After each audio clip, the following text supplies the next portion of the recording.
All right. Welcome everyone to the third of three webinars the Vermont Employee Ownership Center has been holding today to mark the date that our annual conference would have been had COVID not nudged us back. So this is a little taste, and we'll be doing a full day event on August 18th with some opportunities for deep dive into a variety of issues. So we're neck deep in planning for that, but in the meantime, if love to have folks mark their calendars.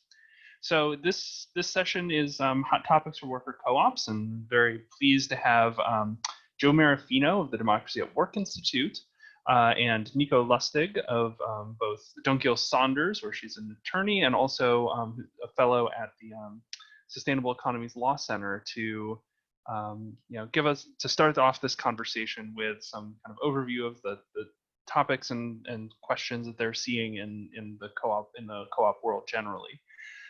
Once they've run through their presentations, we'll have space to kind of open it up for questions and discussion. So, I think most of the folks here are kind of coming from the Vermont worker co-op community, and I think know each other. So, you can feel free to both shoot questions in via the Q&A via text. But we'd also be happy to have folks kind of join the conversation itself. And if you'd like to do that, I'll invite you at the end again, but you can use the little raise your hand, and anyone who gives the little hand raise, I'll add your video to the chat once we get to the Q&A conversational section if you'd like. So then I will pass it along to Joe to kind of start us off.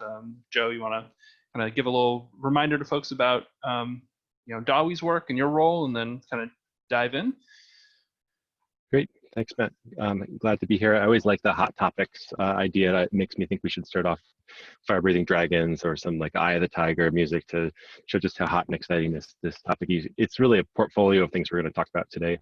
I'm coming from the Democracy at Work Institute. I'm a program manager for the Workers to Owners Collaborative, which is a program trying to help businesses transition to worker cooperatives and employee ownership. And I've got a history in co-ops. That is, previous to that, I was a finance manager at a grocery co-op here in Ithaca, New York. And I worked for the Arizmendi Association of Cooperatives out in the San Francisco Bay Area as a baker and as a bookkeeper and so on. So kind of progressing along that line. DAWI, the Democracy at Work Institute, was spun off by the U.S. Federation of Worker Cooperatives about 5 years ago to try to increase the speed and scale and equity of the field and increase the number of people who were receiving the promise of worker ownership. And so we've been working side by side with the U.S. Federation to do a number of different projects, including the one that I primarily work on, which is conversions. So that's my story. I decided to try to keep up the pace early here with, I've got 10 minutes to give 10 ideas. So I'm going to try to have a rapid pace. And Matt, I'm hoping that maybe you can actually tell me when a minute is done to tell me to move on, so we can get the excitement and energy up here. And then, so these are hot topics that I think maybe might be interesting to you, that I have heard other cooperatives say are interesting, and my opinions on them, and then we can dig into them deeper. The slides showing okay right now? Yep, looking good. Thumbs up. Okay. Idea number one, what is good about a worker cooperative? So this hot topic is like, why are we doing this? What is the point of this? Why do we get ourselves into this troublesome activity? Supposedly, according to theory and according to my belief, it has like three really good things that it can offer. One is it gives people agency to improve their work life. The other is that it can make business decisions that increase productivity. And the third is that it cares about community. So there's two places I'd like to delve into in this. One is that a lot of people say it gives people agency to control their work life. This is a very defensive stance, that like if somebody were trying to make you use toxic chemicals, you could control that. You could prevent that from happening. If someone were going to fire you unfairly, you could control that. I would say you should think of it more imaginatively and think about how can you have the agency to improve your work life, not just prevent bad things from happening, but give everybody on the shop floor the ability to make better things happen. Secondly, I want to delve into this idea of productivity. So there's lots of economic studies that show that cooperatives either are more productive than other companies, or at least not less productive. And I think it's important when we think about this to remember that the purpose of the cooperative is to benefit the members, not just to benefit the company. So when people study productivity, they often think about the productivity of the company. You can also think of the productivity of those individuals in society. So if you have more vacation time, for example, it might make you a more productive member of society, because with more leisure time, you can be more creative, you can contribute more to the things that you care about. So there's productivity inside the company and outside the company, which I think are both important. Care about community, I think, is self-evident. So I think I'm on a good pace. This is going to work well. Next, who should be a member? So two basic ideas. People often ask, should we let this person in? Should we not let this person in? Why should we add members? The most important idea is that the person should add capacity, or be likely to add that over time. So when you look at a person, you can say, if we make them a member, will our boat rise, will our boat float more altogether because of this added capacity of this person? Or even if they're maybe younger or less experienced, or just getting their feet wet in the field, will they be likely to be able to add capacity so that we can all work together stronger over time?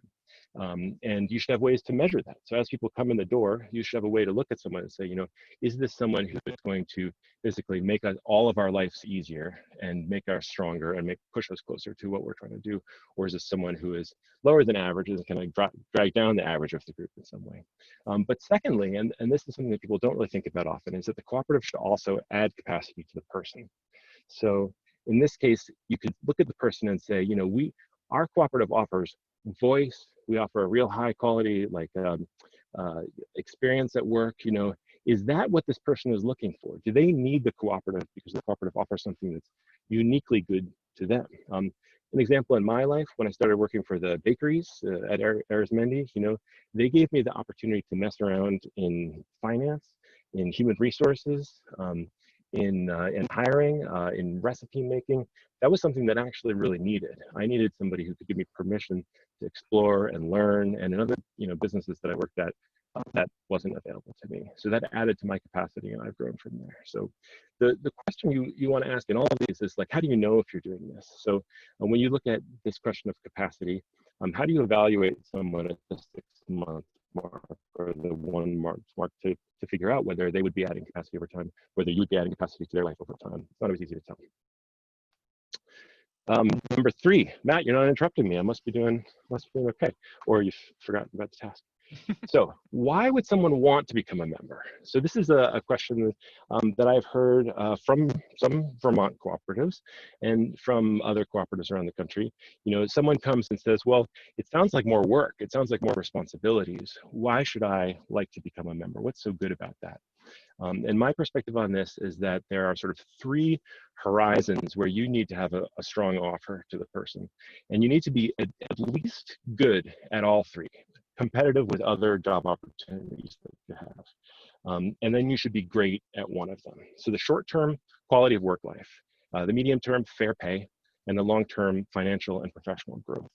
Many worker cooperatives are excellent at that first one. They say you can come to work and you can have a very good quality of work life. You can be yourself, you can express yourself, but they fall short on pay or potentially that kind of professional growth path in a way that makes them feel not competitive compared to other workplaces. So my recommendation on this front is that you think about, first of all, 1 minute. Are there any of these 3 that you actually are weaker than other places, and which one do you want to excel at? Which one do you want to be the best at? And say, this is why you want to come to work here and be a member. What if a member is not working out? This one is self-evident and a boring HR communication, but I think it's really important to say. First of all, agree on shared expectations before there is a problem. What's that you say? It's too late. There is already a problem and you didn't agree on shared expectations. Well, okay. Find shared expectations, because they're actually, you are before the next problem. So another one's coming, don't worry. Document and communicate the concern humanely. So you want to have shared expectations. You want to be able to measure the person's behavior against those expectations and communicate it in a humane way. A lot of people are sort of tripped up on this. How do they say, like, you are being a real jerk in a humane way? How do they say, like, you're dragging us all down, you're hurting us in a humane way? There are coaching, there's advice and sort of coaching in human development fields to try to approach and say, like, what's really happening, what's underneath this, how can we address it in a humane way? And then lastly, you need a clear process for removal and firing. So once you finally get to that point where you're ready to fire, you don't want to say, like, how do we do this again? You want to be able to say, okay, like, it's rule 7, let's go to 7 and move along. Okay, should we have managers? Probably yes. Here's what you should have. You should have oversight, and you should have accountability.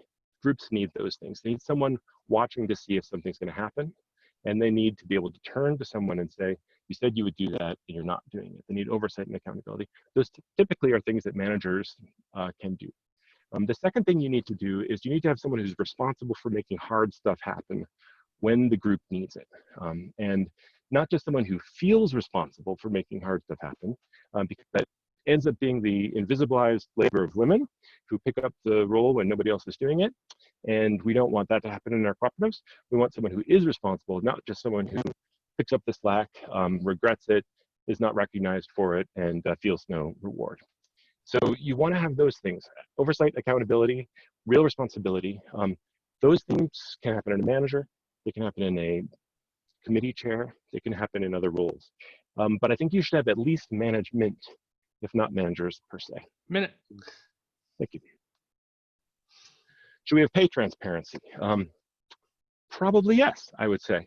There are 2 things you need on this front. One, if your core offer to workers is that you are going to pay them fairly or more fairly than other places, if you have a sort of value proposition which says, come work for us, we are better than other places because of pay, well, you need to be able to tell them why you are more fair. Some people say, well, we've got like a 6-to-1 pay ratio from highest to lowest. Maybe that communicates it, maybe it doesn't. They could say, well, why are you making 6 and why am I making 1? Or like, why is Johnny making 3? He doesn't seem to do his work. So you need to be able to communicate about it. Transparency can help with that. And secondly, you need to be able to explain the pay difference. So if you are worried about pay transparency because you can't really explain why people are paid differently, then you have a problem that isn't about transparency. It's about fairness and about being able to communicate that somebody's work actually does create more productive value for the company and they should be paid differently, or you want to incentivize certain people and you pay them differently in order to incentivize them. So people don't have practice in being able to say that. Transparency can help with that. All right. Aha. Did I skip ahead too far? What is the point of a board of directors? They're weird, aren't they? So boards were originally invented when the king would send groups across the sea to export resources and send them back. And they wrote letters back and forth to each other in order to say, like, what's going on? Very slow, very distant, very removed relationship. And so the royalty created this idea of the board of directors in that context, so that those resource exploitation companies could make fair agreements amongst each other while the owner was gone, while the royalty was too far across the ocean to talk to them. So if you feel like boards are weird, you're not wrong. They have a kind of weird history. The things that boards do really well is the same things in a way that the royalty hopes that they would. They hear the voice of the owners and they create a strategy to fulfill it. So the royalty sends a scroll and says, you know, I want you to do this, figure out how to do it amongst yourselves. That's what the board is supposed to do. The second thing they do is they watch for big changes in the market. 1 minute again. So, you know, if they are trying to get furs out of Canada and there is a drought, this is something that the people, the board should be watching for things like that in a way that maybe the owners are not watching for it, maybe the workers are not watching very carefully for it either. Strategy and then changes in the market. All right, this one will go fast. What if we are in financial trouble? First of all, I'm sorry that you're in financial trouble. I'm sorry to hear that. Many businesses are right now. This returns to one of the core promises. What can cooperatives do? They can make business decisions that increase productivity. So one of the things they can do is reduce their profits before they reduce their labor. Why does that increase productivity? Because the firing and hiring cycle is a drag on productivity. So if you have to retrain workers all the time, then you are actually going to, in the long term, have lower productivity. You can create forums for creative and adaptive thinking for people to bring their best ideas forward and actually create opportunities and pivots and changes in that time. And the owners will want to do that. The members were potentially businesses elsewhere. The workers may not want to do that. And lastly, you can build relationships. Relationships are a great source of productivity. Strengthening relationships with your customers, your vendors, with each other. This is something that in the long run is going to make you a stronger business. And it's something you can do in a moment of financial trouble. They're abstract answers, I know, but I think that they're true. Are we part of a movement? Probably yes, but which one? Almost all worker cooperatives and pulses of worker cooperatives in history have been associated with a social movement. And the social movement is not the movement for cooperatives. It never is the movement for cooperatives. It's the movement for a variety of other things. The question is, what are you connected to? And we think in the United States, there are probably like 4 cooperative movements happening right now. It's not just one. And they're connected for certain outcomes that are different than each other's. And sometimes they have a hard time talking to each other. Sometimes it's okay. The questions you want to ask yourself for this are you measuring anything outside of your cooperative that you care about? So you know about the success on your profit and loss statement. If your cooperative is taking responsibility to make sure something outside of the co-op is happening, then you're maybe part of a movement on that front. Secondly, you can think of what sort of force is lifting your cooperative up? What social movement is happening that you are benefiting from? And if that's the case, then you also probably are part of a movement. Because if that movement disappeared, it's possible that your cooperative would be in a weaker position. Lastly, what is good about democracy? Some people feel like this is obvious. Some people feel like actually it's problematic. Democracy may not be so great after all. Some people feel like they have no idea. They've never really thought about it. I think this connects back to the original question of what is good about a worker cooperative. So a democracy should give people the agency to improve their life. It doesn't come automatically, but it gives them the possibility to do that, to take actions to make their life better, just like a cooperative can make their work life better. A democracy can make decisions that increase human potential. They can create public schools and libraries and create productivity that's outside of business, but in the world, in the civic sphere. It doesn't have to, but it can make decisions that do that. And those decisions have to be actively made. They can't be something that just sort of organically emerge. And lastly, a democracy cares about community. So democracy is there to build relationships just in the way that hopefully the cooperative is there to build the fabric of your civic sphere locally and make sure that all boats are rising. And I'll end right there with my 10 minutes. Thank you guys very much, and look forward to see what kind of questions you have after this. Great, thank you, Joe. That was a fun little rapid fire.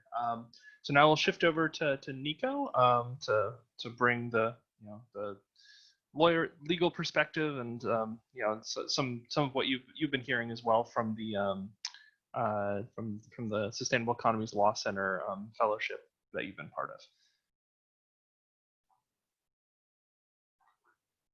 Oh, and you are muted right now. Okay, hello everybody. I'm hoping that you can see the full screen as opposed to the with the notes. So please. No, it's still on the notes view, I believe. Okay. Well, let's see. Today we might just keep it on the notes if that is the case, and I apologize for that, but I don't think it will be too much of a detriment. So I'm really glad to be here with you all today. My name is Nico Lustig. I am an attorney with the law firm Dunkiel Saunders. As Matt mentioned, I'm also a fellow with the Sustainable Economies Law Center, which is based in California, but does work nationally to support like economic development and sustainable communities through multiple different forms of work, predominantly with the cooperative movement. And when I say cooperative movement, it goes back to Joe's statement, are we part of a movement and what movement is that? The Sustainable Economies Law Center does a lot of work looking at all of the different types of movements, of how that is incorporated, including things such as environmental movements of co-ops, economic empowerment, building in workplace democracy, and finding different methods and mechanisms to be able to allow people to have more control and kind of more autonomy over their own lives and more participation in the communities in which they're living in. So when we talked about this, Joe and I split up a few questions. So my list of questions will come in a moment. First, I want to give a little bit of more introduction about myself, which, as this will be recorded and slides will be made available. Again, I work at Dunkiel Saunders. I'm a fellow. I have spent more than 20 years working with organic agriculture, natural food cooperatives, and with community development that has promoted and supported the creation of cooperatives, many worker-owned. Often the workspace that I've been in has been with food businesses and food business development in that scope. But now in my legal practice, I'm working with a wide variety of different worker-owned and other consumer cooperatives. And I know many of the people who are on the call today are either members of cooperatives or considering those cooperatives. And so I would be happy to speak with you about the work that you're doing and see how we can support you in doing those.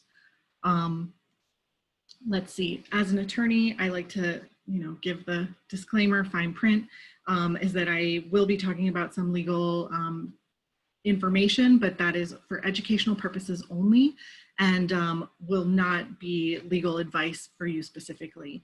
However, I don't want that to limit the questions that you raise. And as you'll see in the questions that I'm going to present to you, I'm going to give you the kind of famous legal answer, which is, it depends. So as we get moving on the rapid fire questions, what legal entity should your worker owner or like worker owned business or entity be? And it depends. It really depends on what you want to do with the business. In Vermont here, we have a cooperative corporation statute. In order to be able to use the term cooperative, that is how you would have to organize the entity that you work with. But there might be other structures that are more appropriate or work better for you. It also depends on who you're working with. Many cases with worker-owned or democratically controlled businesses, they might be organized under these other legal entity structures and might not technically call themselves cooperatives, but be operating using the cooperative principles, in which case they may be considered functioning in this cooperative space without using that title of cooperative. Choosing the business entity is going to depend largely on the type of work that you're doing, who you're working with, what kind of services that you are offering, and then how much risk do you have for what kind of liability you want to take on. Many of these entity structures on the screen, like the limited liability corporation or company, LLC, corporations, they all have limited liability. So any of the people who are participating as owners might be able to shield their personal liability from the actions of the entity itself.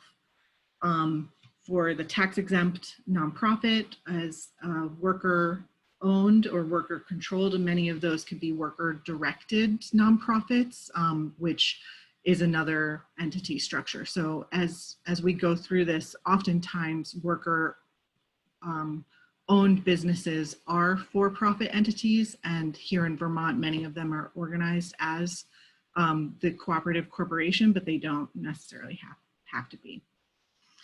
The other thing is, do we need to have our employees be W-2 employees, or as worker owners, are they owners? Again, that depends on how you set up the entity and what structure you set in place for taxation. Many times, if you're setting up as a corporation, you can have the choice to set up through a C Corp or an S Corp, and some of these terms may be familiar to you as you're in business already. Those have variations that depend on whether you are taxed directly as the corporation and then taxed for the income that the owners gain as an income tax later on, which is known colloquially as double taxation. Another option is to have pass-through taxation, where any of the income that is paid to the owners goes directly to the owners, and then they pay that income tax. Through entities such as the LLC, some of the income could be divided as an owner's draw or a draw, and that would be income that would be taxed as well. So it goes back to what the entity structure is as to whether you have people that are owners be W-2 employees or whether they are treated as owners. And each one of those decisions will have particular tax implications, and that's why it depends. So as you're setting these up, it's good to consult with an attorney and with an accountant to really decide how much income are you projecting in your business plans, and how is that going to affect the entity down the line. I will say this is really quite an important question, because at a certain point there becomes some concern that if you decide we need to change what our entity structure is, that in too many of those changes will trigger IRS audits, which are not necessarily a bad thing. It's good to have your books and your accounting reviewed, but too many of them could start looking fraudulent and could get you in trouble. And the idea is to run a successful and a business that promotes our local economy without having too many problems or too much trouble. The next question to consider is, can we take on outside investors? Again, this depends. It depends on what the entity structure is. It also depends on like how you define what members are and what the classes of members are in your articles or bylaws or even operating agreements, should you be organized as an LLC. In which case you can have certain tiers. When going back to the cooperative principles, really the idea is one member, one vote. And so sometimes outside investors might have an expectation of having some control or some vote about what's happening in the cooperative. And it's important for you to consider what those expectations are and whether or not that is the appropriate venue for raising capital, or even for taking on debt in the co-op itself. Additionally, what those investors expect, if they're expecting a large return on that investment, or even a return on the investment without any sort of participation in the profits of the organization, that might trigger securities regulations, in which case you would have to go through and make sure that you're not offering a security without following the regulatory kind of guidelines for that. And I just want to add an additional list for you to think about in terms of how you would set up the worker-owned entity. Many of these entity selections and the tax selections depend quite heavily on what the goals of the business or the organization are, and then how you define those. So I include this list for you to start thinking about from the kind of beginning of the life of the entity, or even at that conversion point to the very end. Like, how do people benefit?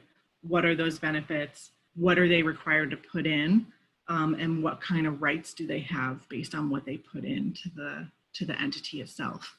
And then how do they leave? What are those structures? And so I bring you a list of questions and not a lot of answers. And that's mostly because each of those answers really address this larger idea of, for each entity that you set up, it's going to be unique and autonomous to that entity. And that's probably one of the most fun things about participating in this creative business development space. And I look forward to what questions you might have from that. Thank you. Thanks for that review, Nico. So so now invite folks who are participating from our co-ops to to sort of share, or just drop out some questions in terms of what are the challenges you're seeing, what are the hot topics in your co-ops at this point, whether just generally, or or specifically in terms of things that have been happening over the last few months as we've been navigating this new terrain. And again, I would invite anyone who'd like to kind of join the conversation via video to kind of virtually raise your hand, and I've got a little button I can bring you into the conversation with as well.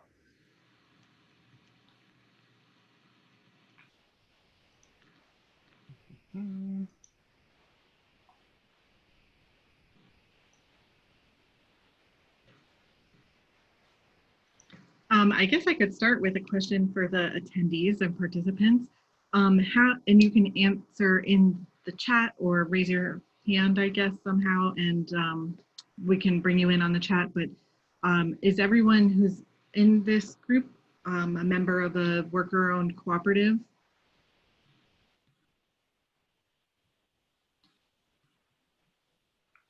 And why?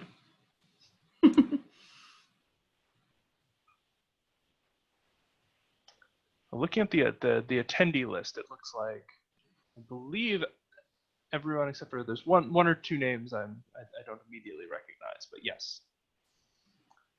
Yep. So Rebecca. Yep. Remember.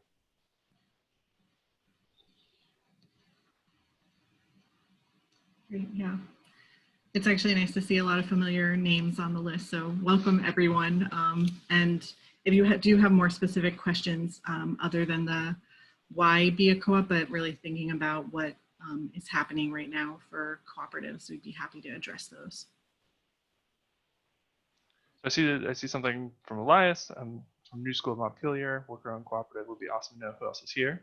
Elias, maybe I can I'll add you to the mix here if that's all right. Let's see.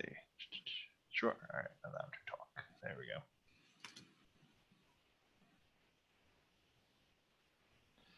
All right, how's this work? My talk. There you go. There's Elias. So how are things going at the new school, and what if anything is is afoot? I mean, it's been, I'm sure as for everyone, it's been a crazy couple months. School, for people who don't know us, we are a private school in Montpelier. We serve students with severe disabilities, and public schools sort of send them to us, and we provide a day program. We went remote 2 months ago, or 3 months ago now, I can't keep track. Lately, we've been trying to plan a summer program, and most schools aren't having students come back in the summer, and we're figuring that out. In terms of like being a co-op, I mean, I think things that are different is that we worked really hard when figuring out how to adapt to working at home, how to think of every employee and all of our students. But so, we ended up furloughing a number of our employees, but we decided to continue paying full health costs and actually increase the health care we're paying for people. And we're now looking at bringing all of our employees back for the summer. Frankly, even though we don't really need everybody, it's one of those ways that we're keeping people on. And I think for the most, we kept employees at least coming to our regular meetings, because that was a way for them to stay connected to our community while this was going on. I don't know. Can you guys even see me? I just see my name right now. Yeah, we can hear you, but we see your name. Yes. Why not? Why no video? Oh, well. So one topic that has come up that I believe you all were dealing with the kind of furlough issue, I think one thing that was kind of a question earlier, but that I'd be curious to know if Joe or Nico have insight into was kind of patronage tracking for folks who are furloughed and or were kind of like PPP'd, but some folks were working and some were kind of still actively working and some folks weren't. But just kind of like if there's been thoughts or things that you all have seen kind of nationally on how to kind of approach that equitably. And Elias, I think you had raised this issue a little while back, but do you want to frame it any further? Yeah, so I mean, at New School, we earn patronage based on hours worked. And so normally we all work pretty much the same 37 hours a week, 225 days a year. Um, but with furloughs, a number of us are going down to half time, or some people a quarter time, some people 0.9. And so, you know, what we're doing right now is we just are keeping to track hours, but it definitely means that some of our members this year will have worked many less hours than in the past. And so I've definitely been curious to know if other co-ops came up with other solutions for that. You know, I think everyone, at least for us, one of the big challenges we found is that by furloughing people, we were actually, most of them were getting paid more because of the federal money. So that just threw a weird wrench into our decision making.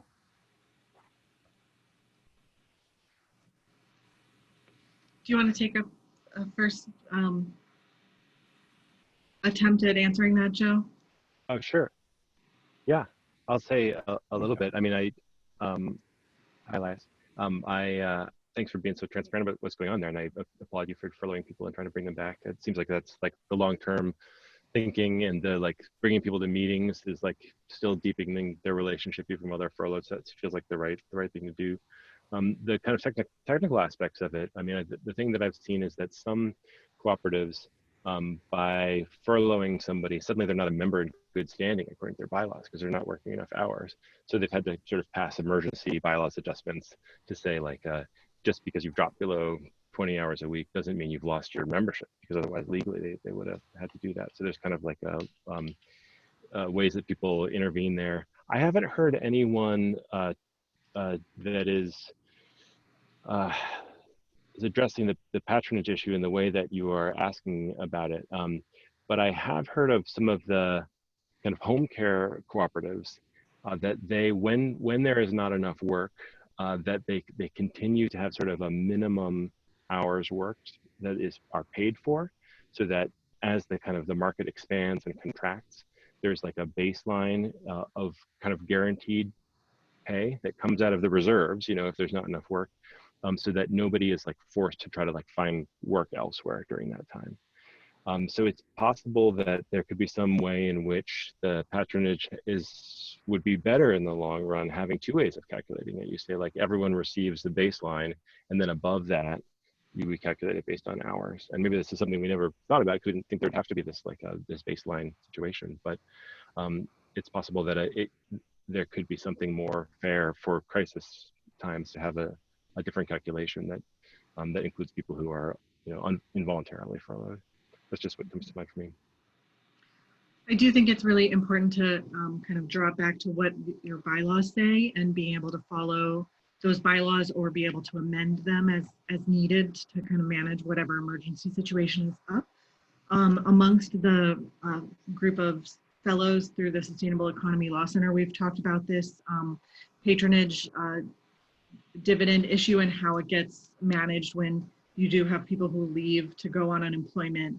And then what, when they return, what does that mean for what they put in? And for the most part, the group has kind of identified that patronage is linked to kind of like the effort that you put into the work that you're doing. And so as people return, those hours and tracking hours does make a difference, even if it is more administratively challenging. But if you are thinking about how do we make this equitable for all the owners of the cooperative, one way to do it would be to just change the way that you distribute patronage, so that you maybe reduce the patronage for the people who have remained with the company, working with the company over this period of time, and then put the rest of those patronage dividends into some capital reserves to really boost up and build up the business and the entity itself, so that it can be more sustainable long-term. Particularly in these situations where we just don't know how long this is going to happen. Like right now, things like the PPP funds are kind of coming to the first round is coming to their end. We don't know if there's going to be another round. And there's just a lot of uncertainty. Thank you. All right, next question.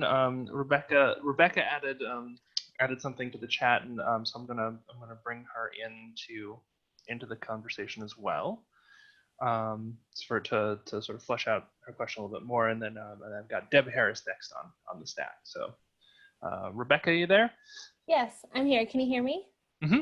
Great. So I've been thinking a lot about cooperation among cooperatives, partially because studying Mondragon and just their amazing system of expecting that sometimes co-ops will have downfalls in their finances, of course, and supporting each other through that, and kind of just this beautiful cooperation. And there are lots of ways that this could happen. So I'm just curious about, what have you all seen? What's on your mind or visions about how this can look in the US and in Vermont, but also just the US in general? And I'm looking to expand my sense of what that looks like in the current face of COVID, and also Black Lives Matter. Like, there's just so many great things we could do.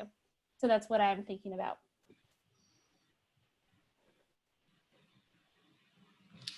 I think that's such an exciting thing to be thinking about, and I do feel like it's one of the areas that is quite hopeful for our future, as we're existing in this, as I mentioned earlier, like uncertain and kind of tumultuous time, that it is really important to look to these businesses as kind of beacons of resiliency, in large part because in so many instances, cooperatives have been able to kind of adapt and adjust pretty quickly to be able to support their communities. And as I mentioned at the start of my talk, I came from the food cooperative space. And so as cooperatives in food grocery has been part of the essential workers, they have seen more kind of economic activity than a lot of other businesses. So it might depend, but there have been other entities or other kind of organizations that have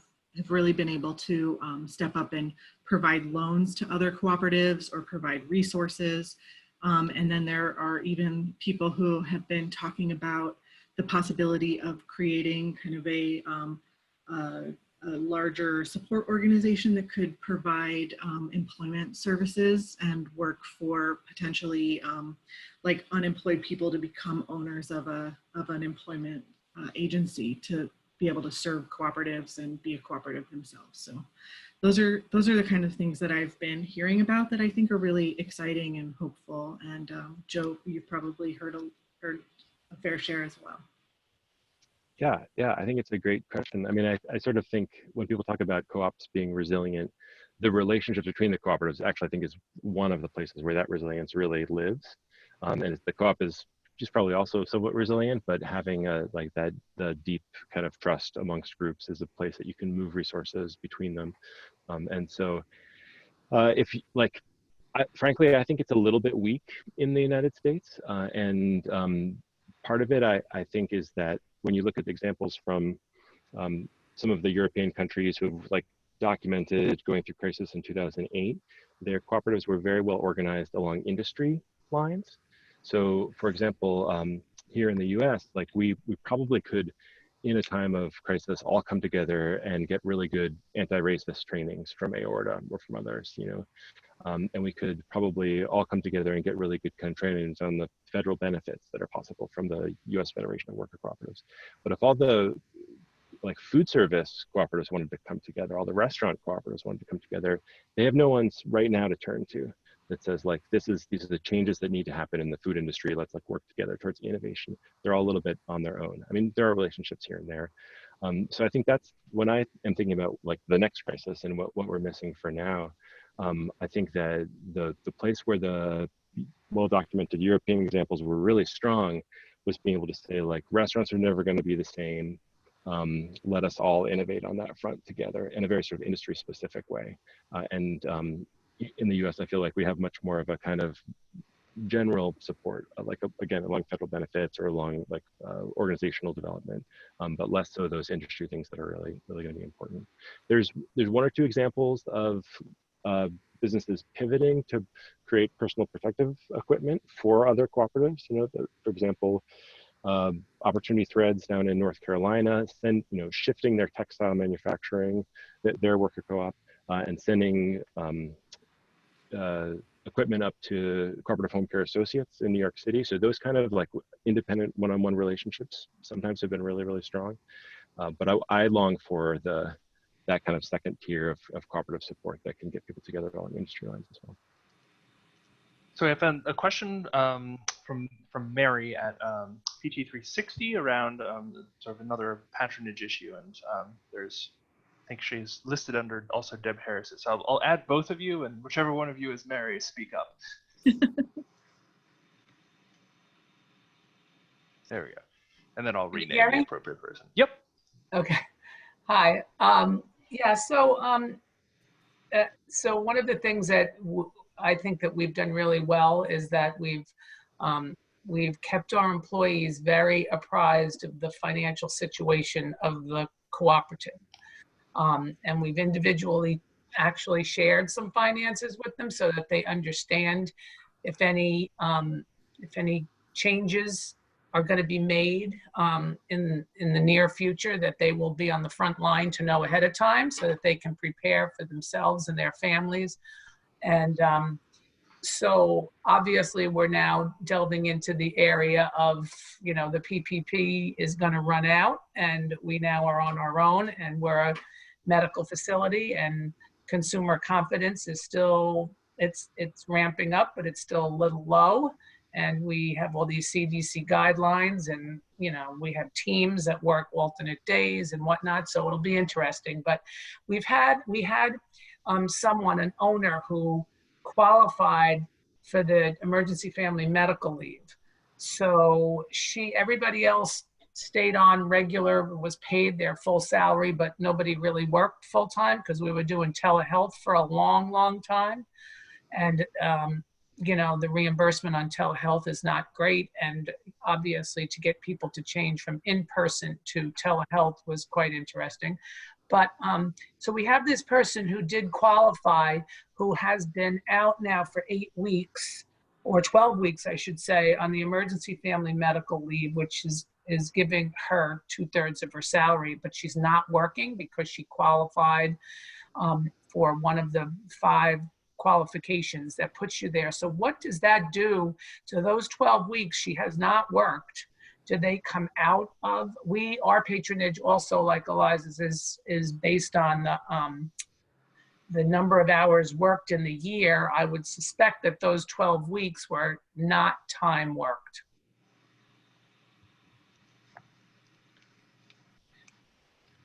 Nico, you should.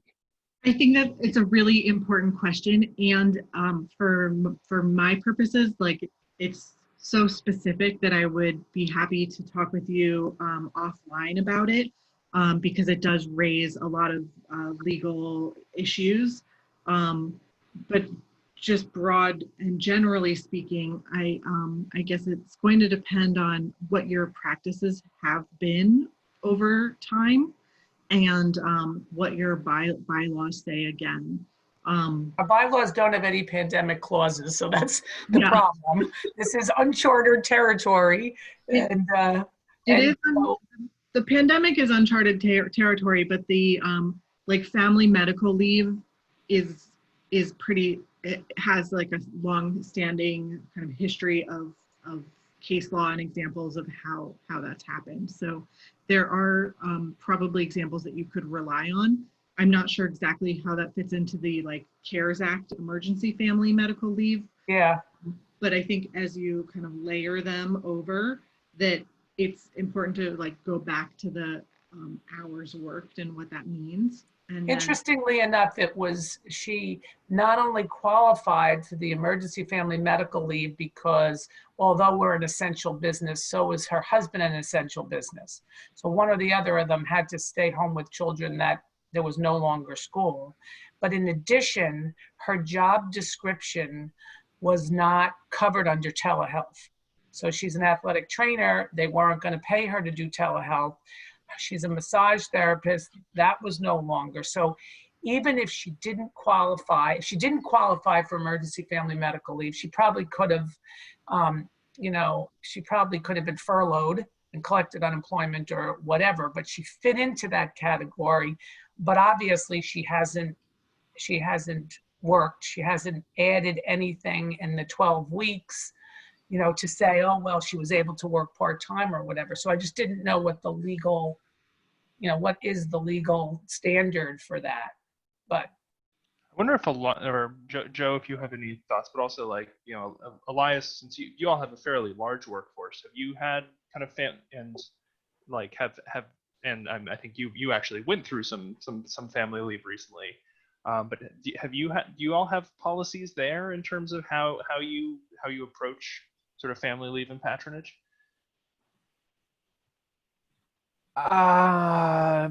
No. I mean, so I just took, because I just had a kid. Yay. It's been awesome. But we give our workers, I mean, we have school day, you know, with the school calendar. So we have a lot of time off over the year. Most of that's unpaid time off. And so no one gets hours for that.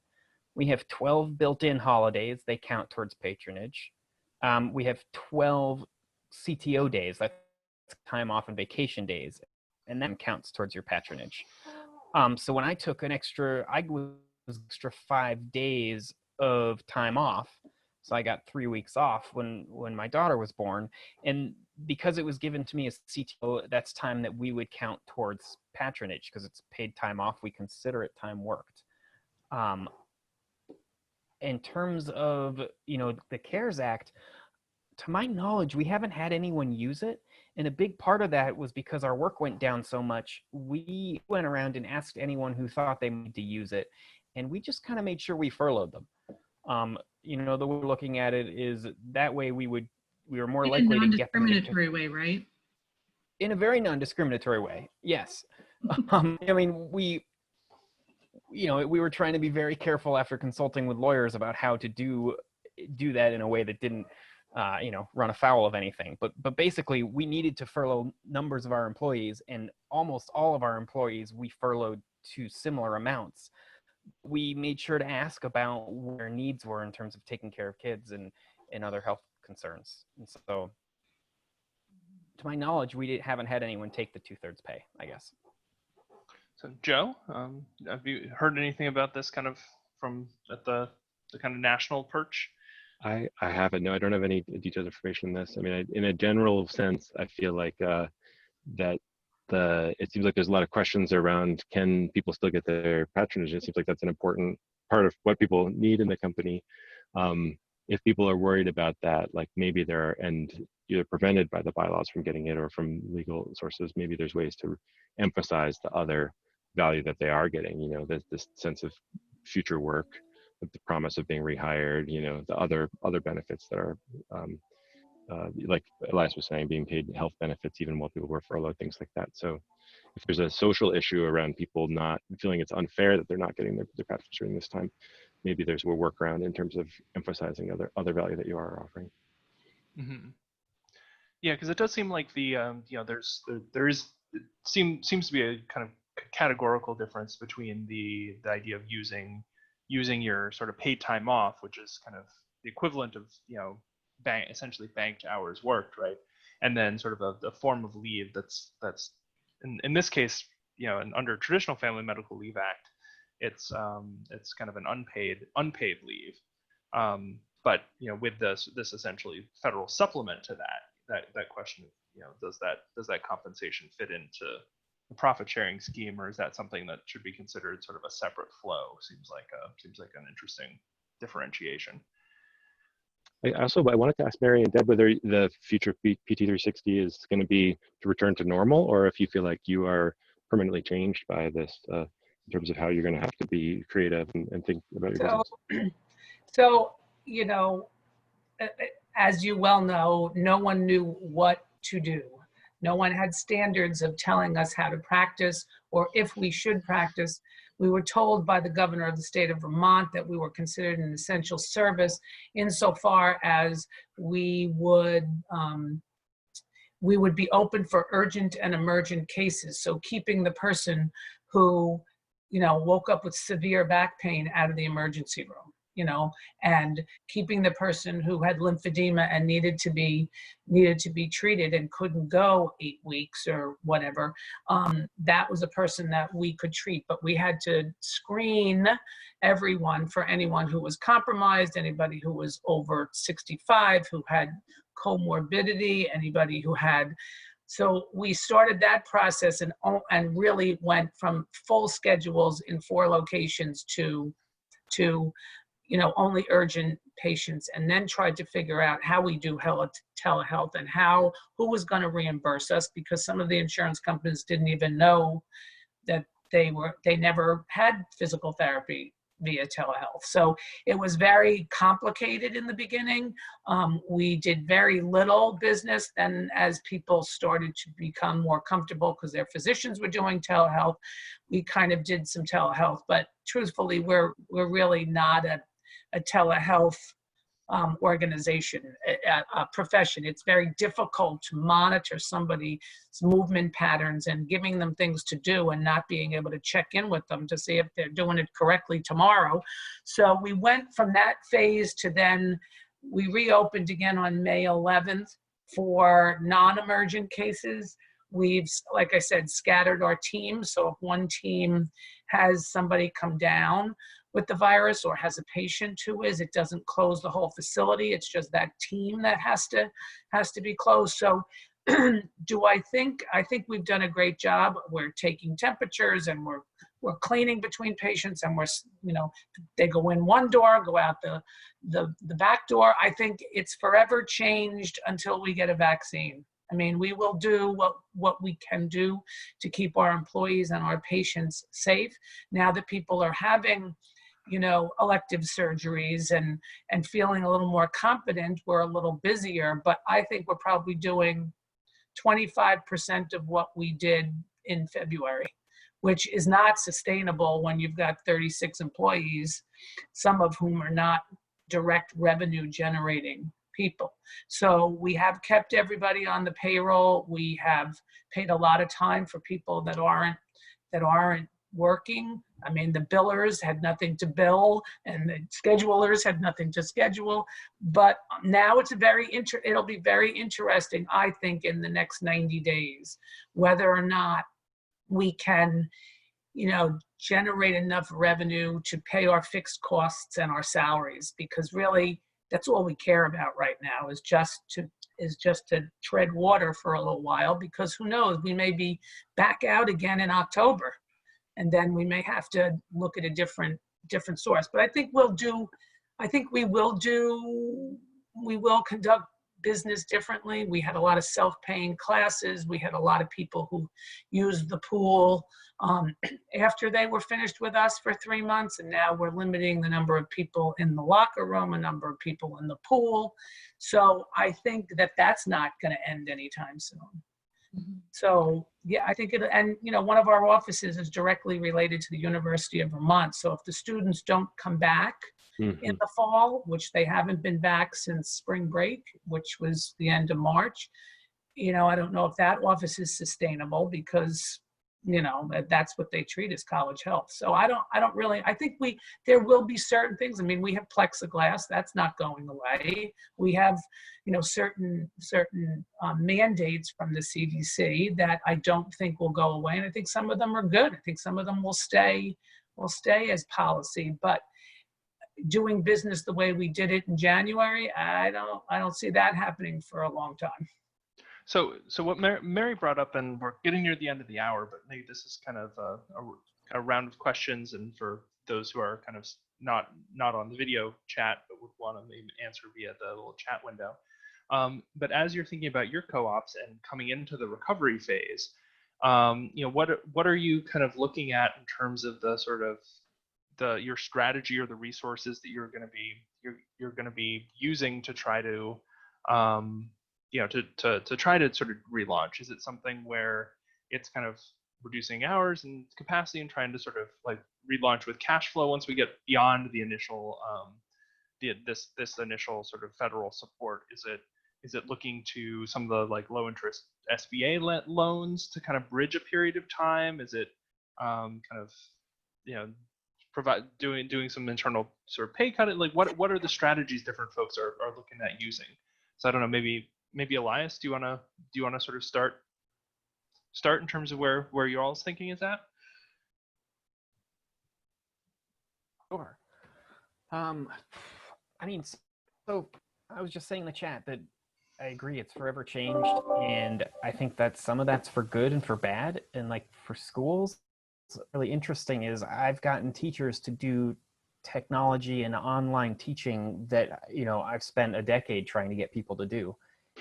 And I think there are some of our students who have been wildly successful online, you know, most not so.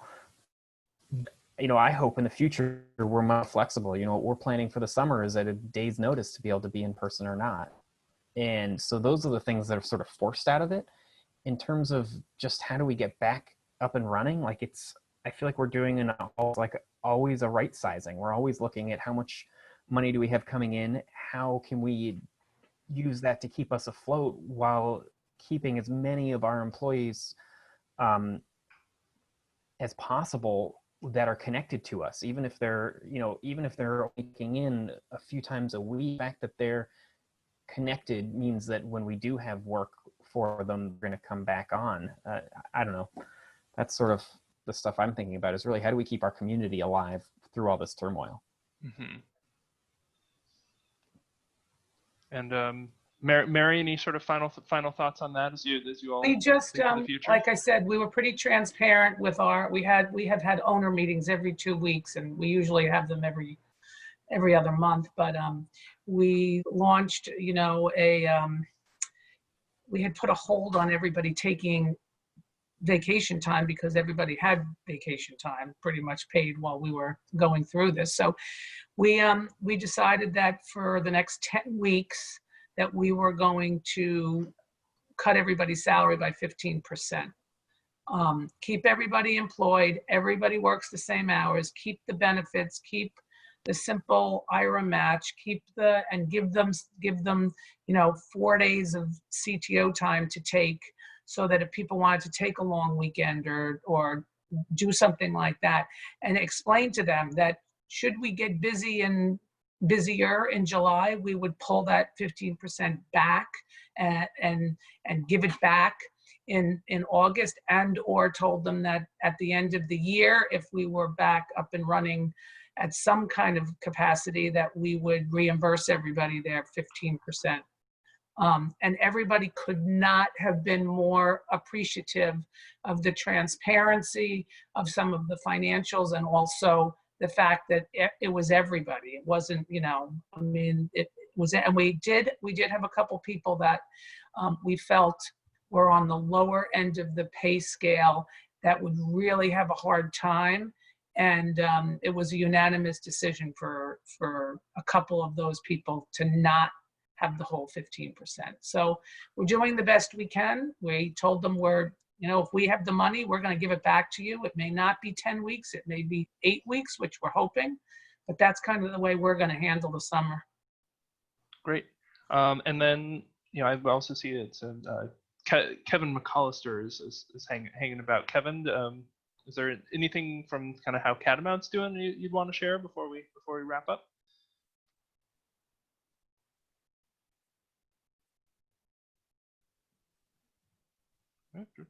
I could actually add you to the chat perhaps here. That would be easier than typing probably. So you can hear me now. Yep. There you are. Hey. We're doing surprisingly well. I hate to gloat. I don't know. Luck. My whole history in business is based on luck. If anybody, I've said it all the time. But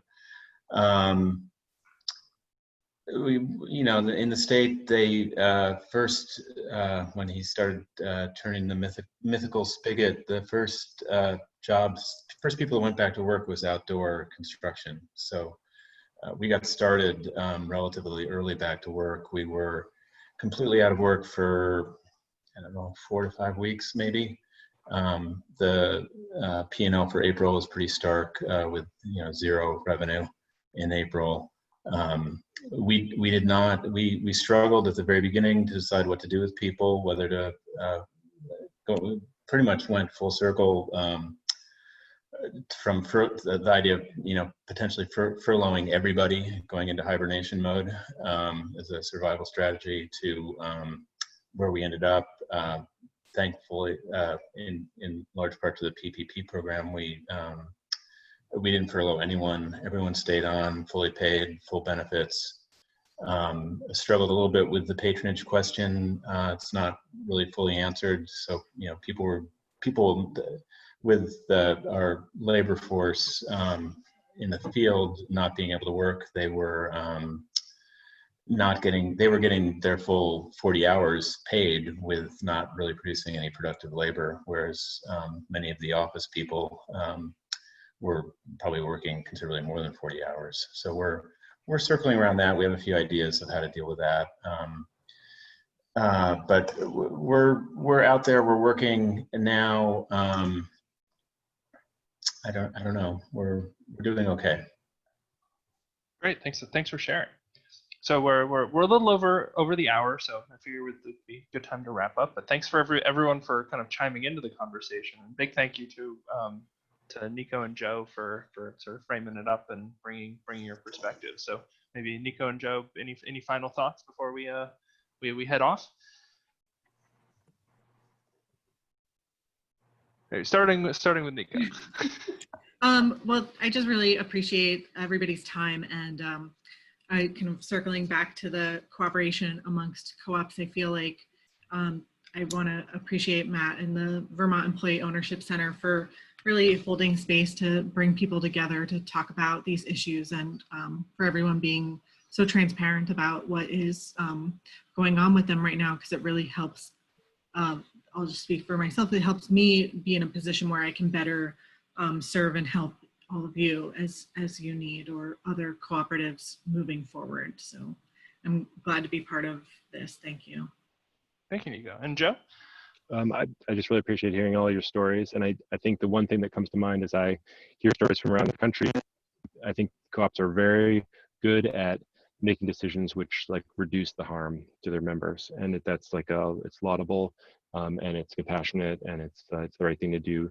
And what I see less so happening potentially is creating forums for people to have like sort of bold new ideas. Like, we're never going back to this. Let us add this form of work that we've never seen before. And I think there's kind of a human, a human basic instinct to try to like go back to what we know and we know we do well. And it feels like it's also a really important time for imagination and for creation of something new. So I encourage people to, if they find that there are office workers can be productive, but the field workers cannot, or something like that, to think, well, what can those field workers be? How can you like unleash their creativity right now to think about something that's going to be really helpful to the business 10 years from now? Thank you, Joe, and thank you for everyone for attending. And just final reminder that again, August 18th, we'll hopefully be doing our full day sort of set of sessions, and have been working on some kind of specific worker co-op track ones. So stay tuned for updates on registration for that soon. And with that, I will stop the recording.